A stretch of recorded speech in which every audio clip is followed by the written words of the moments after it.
A disability is any condition that makes it more difficult for a person to do certain activities or effectively interact with the world around them. These conditions, or impairments, may be cognitive, developmental, intellectual, mental, physical, sensory, or a combination of multiple factors. Impairments causing disability may be present from birth or can be acquired during a person's lifetime. The United Nations Convention on the Rights of Persons with Disabilities defines disability as long-term physical, mental, intellectual or sensory impairments which in interaction with various barriers may hinder full and effective participation in society on an equal basis with others. Disability is a contested concept, with shifting meanings in different communities. It has been referred to as an embodied difference, but the term may also refer to physical or mental attributes that some institutions, particularly medicine, view as needing to be fixed as a measure of an individual's performance level that gauges one's ability to perform the physical tasks of daily life and the ease with which these tasks are performed. PFC declines with age and may result to frailty, cognitive disorders, or physical disorders, all of which may lead to labeling individuals as disabled. According to the World Report on Disability, 15% of the world's population or 1 billion people are affected by disability.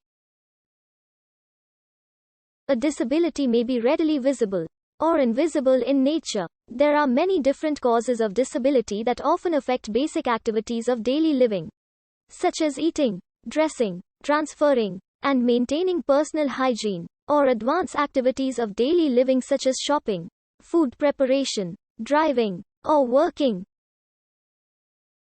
However, it is important to note that causes of disability are usually determined by a person's capability to perform the activities of daily life. As Marta Russell and Ravi Malhotra argue, the medicalization of disablement and the tools of classification clearly played an important role in establishing divisions between the disabled and the able-bodied. This positions disability as a problem to be solved via medical intervention, which hinders our understanding about what disability can mean.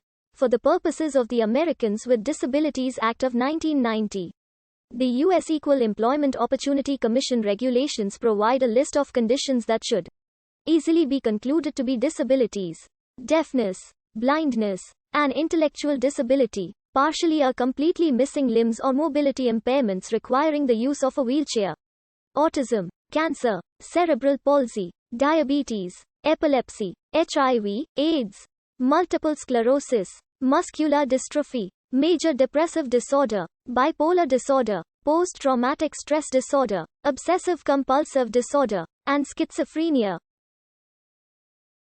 This is not an exhaustive list, and many injuries and medical problems cause disability. Some causes of disability, such as injuries, may resolve over time and are considered temporary disabilities. An acquired disability is the result of impairments that occur suddenly or chronically during the lifespan, as opposed to being born with the impairment. Invisible disabilities may not be obviously noticeable. Invisible disabilities, also known as hidden disabilities or non-visible disabilities, are disabilities that are not immediately apparent. They are often chronic illnesses and conditions that significantly impair normal activities of daily living. Invisible disabilities can hinder a person's efforts to go to school, work, socialize, and more. Some examples of invisible disabilities include intellectual disabilities, autism spectrum disorder, attention deficit hyperactivity disorder, mental disorders, asthma, epilepsy, allergies, migraines, arthritis, and chronic fatigue syndrome. Employment discrimination is reported to play a significant part in the high rate of unemployment among those with a diagnosis of mental illness. Contemporary understandings of disability derive from concepts that arose during the scientific Enlightenment in the West. Prior to the Enlightenment, physical differences were viewed through a different lens. There is evidence of humans during prehistory that looked after people with disabilities.